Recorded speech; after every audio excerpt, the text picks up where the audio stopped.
A to Z Mysteries, The Empty Envelope, Chapter 5. I'm going to boil some water, Ruth Rose said. My grandfather used to collect stamps. He showed me how to steam them off envelopes. Ruth Rose ran water into the tea kettle and set the kettle on the burner. Then she turned on the stove. The kids sat and stared at it. Sure is taking a long time to boil, Dink muttered, brushing his fingertips over the sunflower stems. Suddenly, steam began whistling out of the kettle spout. Dink handed Ruth Rose the empty envelope. Ruth Rose held the envelope so the stamps were right over the kettle spout. In a few seconds, moisture began gathering on the stamps. Then the stamps began to peel away from the envelope. Cool, Josh said. I feel like a spy. Ruth Rose shut off the stove. Using the tip of a toothpick, she removed the 3 sunflower stamps from the envelope.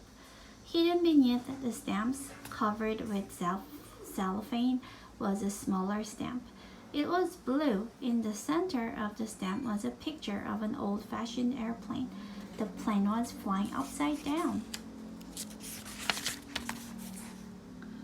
Dink removed the cellophane. It's an old stamp, he said. Josh poked a finger at the stamp. The dumb thing is printed wrong, he muttered. What's the big deal about an upside-down airplane stamp? Ruth Rose studied the stamp. Maybe it's valuable, she said. My grandfather has a stamp that's worth $200. I wonder if Doris Duncan knew this was here, Dink said. The kids looked at each other. Then they stared at the little blue stamp. We should go to the library and look at a book about stamps, Ruth Rose said finally. Dink glanced at the kitchen clock. We better make it fast. Doris Duncan will be back in less than an hour. Dink slipped the stamp inside the empty envelope and stuck all 5 envelopes under his shirt. Okay, let's go, he said.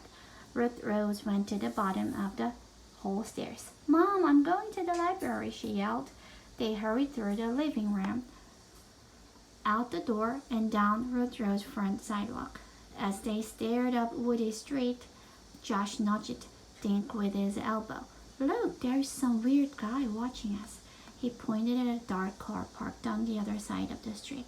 Ruth Rose looked. What guy? They all looked. There was no one in the car. Come on, Dink said. We are running out of time. The kids ran all the way to the library. When they charged up the front steps, they were out of breath. Mrs. McElroy looked up as they burst through the door. Slow down, kids, she said. Why, your faces are red as beets. Hi, Mrs. McElroy, Ruth Rose panted. Can you show us a book about stamps?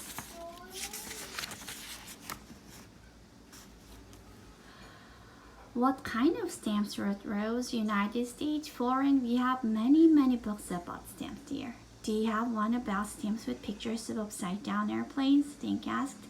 Mrs. McElroy smiled. You mean inverts, she said. Stamps that were printed upside down by mistake. She walked to a shelf and returned with a big flat book. You should find your stamp in here, Mrs. McElroy said. Thanks a lot, Dink said.